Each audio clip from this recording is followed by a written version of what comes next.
ഇന്നത്തെ വിശേഷത്തിൽ നമുക്ക് മീനൊന്നും കിട്ടിയില്ല കേട്ടോ. ഇന്നലത്തെ ചൂടയുടെ ഇച്ചിരി ഇരിപ്പുണ്ടായിരുന്നു പറ്റിച്ചത്, അത് ഇച്ചിരി ഉള്ളു. പിന്നെ ചക്ക വേവിച്ചതുണ്ട്, പിന്നെ നീളമുള്ള പയറുണ്ടല്ലോ, പച്ചിങ്ങ പയറും ക്യാരറ്റും കൂടെ മെഴുക്കുരുട്ട് വെച്ചാണ് ഇത്, മുളക് പൊടിയൊക്കെ ഇട്ട്. പിന്നെ ഇത് മാങ്ങാച്ചാറാണ്. നമ്മൾ നേരത്തെ അച്ചാർ ഇട്ട് വെച്ചിരുന്നത്, അപ്പോൾ ഇത്രയും കൂടെ ഉള്ളായിരുന്നു. അതുകൊണ്ട് ഞാനത് കുപ്പിയിൽ നിന്ന് മാറ്റിയെടുത്ത് വെച്ചിട്ടുണ്ട്. ഇത് അപ്പുറത്തുനിന്ന് തന്നെ കറിയാണേ. അപ്പുറത്തുനിന്ന് നമുക്ക് തന്നതെന്ന് പറഞ്ഞാൽ കാതോരനും പിന്നെ കരിഞ്ചാള മീനുണ്ടല്ലോ, കരിഞ്ചാള മീൻ വറുത്തതും കൂടാണ് തന്നത്. അവിടെ അത് കരിഞ്ചാളയാന്ന് തോന്നുന്നു മീനെന്ന് വാങ്ങിച്ചത്.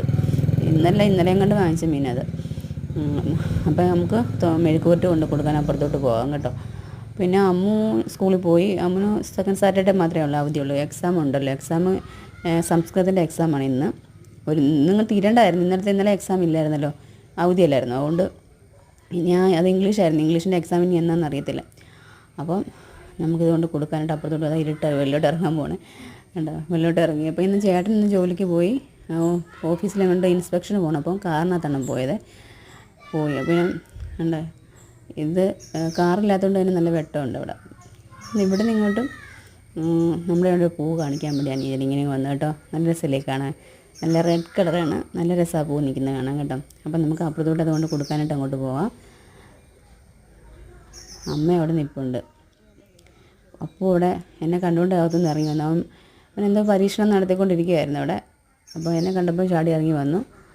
പിന്നെ പൊന്നു അതിനകത്തുണ്ട്. പൊന്നു സൈക്കിളിലാണ് ട്യൂഷനൊക്കെ പോയത്.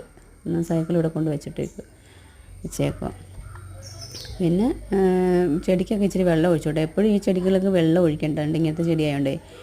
അപ്പോൾ ആ ചെടിക്ക് ഞാൻ വെള്ളം ഒഴിച്ചിട്ട് അത് അവിടെയൊക്കെ നനഞ്ഞിരിക്കുന്നു. പക്ഷേ ഇവിടെ ഇവിടെല്ലാം തറയെല്ലാം കറുത്ത് കിടക്കുന്നുണ്ടോ. കാരണം എന്ന് വെച്ചാൽ അത് മതിലിൻ്റെ അവിടെ, ആ തെങ്ങിൻ്റെ അവിടെ നിന്ന് ഇങ്ങോട്ട് വരുന്ന മതിലൊന്നും കെട്ടാത്തതുകൊണ്ടേ തുറന്ന് കിടക്കില്ല. വെള്ളം ഒഴുകുന്ന മൊത്തം ഈ മുറ്റത്തുകൂടെ. അപ്പം ഒഴുകി വരുമ്പോൾ അവിടെ നിന്ന് ഇങ്ങോട്ട് ആ ചെള്ളയെല്ലാം കൂടെ വീഴുന്നത്. അതങ്ങനെ കറുത്ത് നമ്മൾ വൃത്തിയായിട്ട് കഴിയാലും വീണ്ടും ഇങ്ങനെ തന്നെ കിടക്കത്തുള്ളൂ. ഉണ്ടോ, മതിൽ കെട്ടുവാണെങ്കിൽ വൃത്തിയായിട്ട് കിടക്കും. അപ്പോൾ ഇന്ന് കാലാവസ്ഥ എന്ന് പറഞ്ഞാൽ വെയിലൊക്കെ ഉണ്ടായിരുന്നു. വെയിലുണ്ടായിരുന്നു, ഇടയ്ക്ക് മഴ.